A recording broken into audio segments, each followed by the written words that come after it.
On today's child seat review segment, we are taking a look at the all-new 2016 Chevy Volt. The Chevy Volt lies in the region between your average hybrid and your average electric vehicle.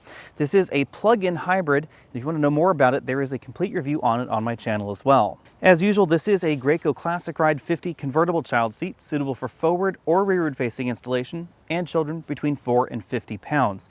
Of course, the big news for 2016 is that this Chevy Volt will now fit 3 child seats across the back because it finally has a 5th seat belt. Now, before you get too excited about this 5th seat belt right here in the middle of the back bench, you should know that the battery is still located in this very large tunnel that runs the complete length of the vehicle.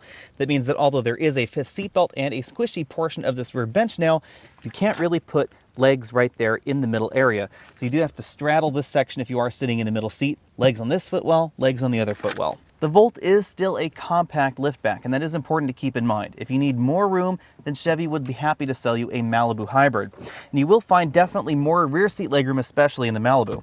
I'm going to move this front seat so that I have about an inch of clearance between my knees and the dashboard. I'm going to put this in a little bit more of an upright position to give that child seat a fighting chance. Although I do wish the Volt had about 2 inches more combined legroom to make this cabin feel a little bit roomier than it does, you can see that you can actually fit a 6-foot-tall person up front and a child seat right here behind the seat safely.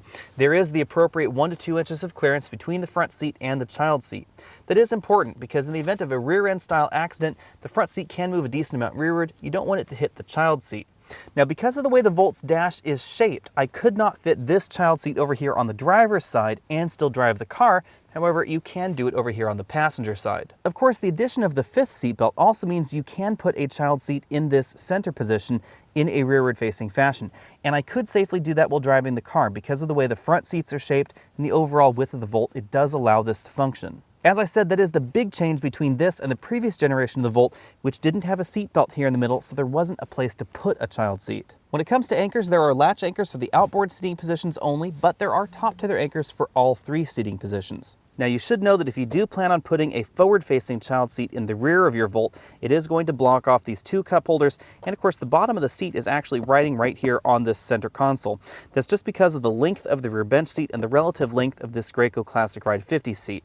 It also means that your child's feet are going to be bashing right here on these heated seat buttons, and of course the 12-volt power outlet in the rear. When it comes to the 3-across child seat test, it is important to remember that the Volt is not a mid-size sedan, it's actually a compact vehicle.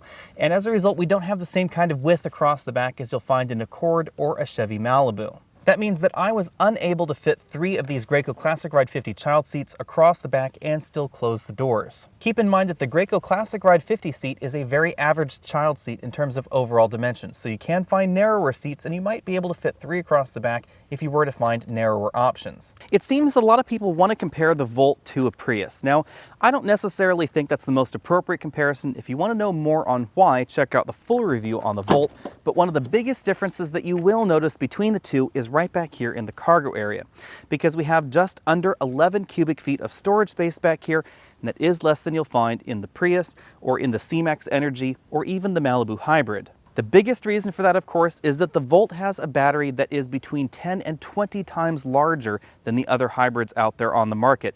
And that battery has to go somewhere, and some of that somewhere is the cargo area. That means that under the load floor, you won't find a spare tire. On the flip side, of course, the Volt is a liftback, as you can see. So that means that the cargo area, although not quite as large as some sedans, is actually a little bit more practically shaped. That means I not only had no problem fitting child seats in the back of the Volt, but also I have 2 roller bags in here and this child seat just thrown in there on top, and we don't have any problem closing the lid. Thanks for taking the time to check out this video. Again, I'm Alex Dykes, and this has been the 2016 Chevy Volt. Be sure and check out the complete review on the Volt coming up in about a day or so, and I'll see you next week.